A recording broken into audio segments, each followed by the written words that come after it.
The statements we're about to show you are from the Holy Quran, and is said to be the official, unchanged, pure word of God, revealed over 1400 years ago.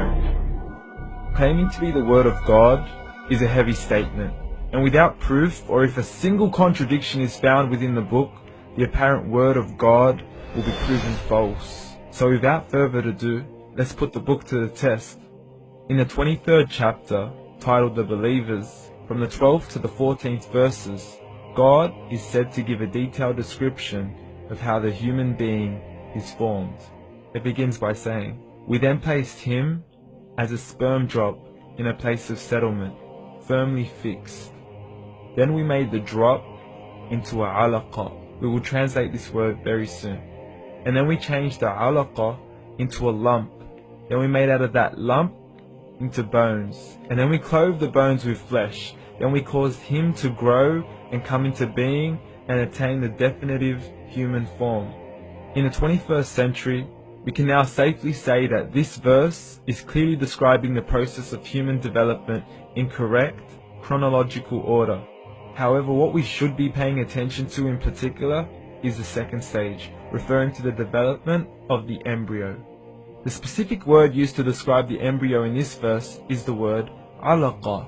The word alaqa, when translated into English, can mean three separate things. Firstly, a blood clot, or to be suspended, that is to be hanging or clinging to something, or thirdly and finally, a leech.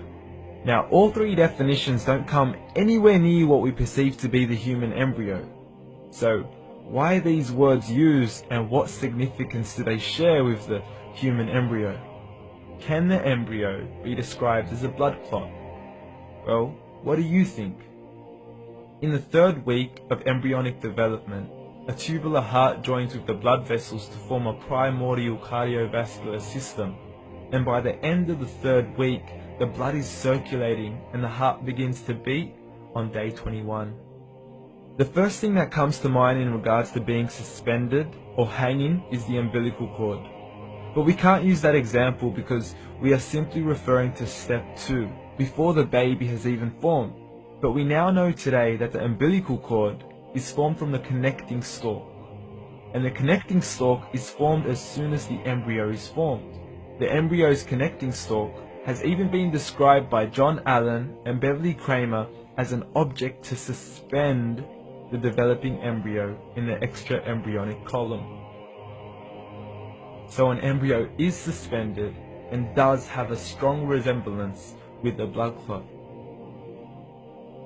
What on earth would an embryo have to do with a leech?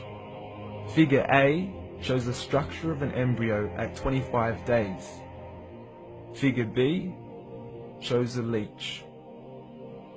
Now please note once again that the embryo in this stage is no greater than the size of a kernel of wheat.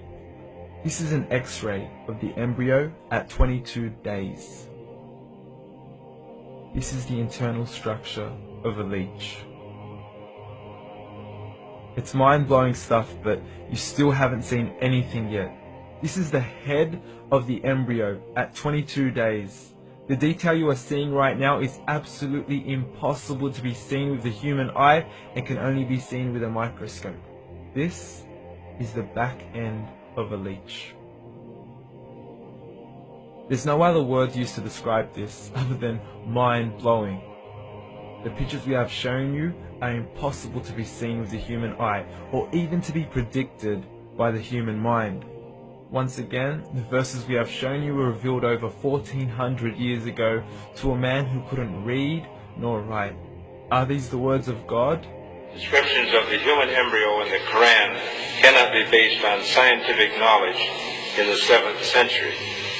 The only reasonable conclusion is that these descriptions were revealed to Muhammad from God, from God, from God, from God.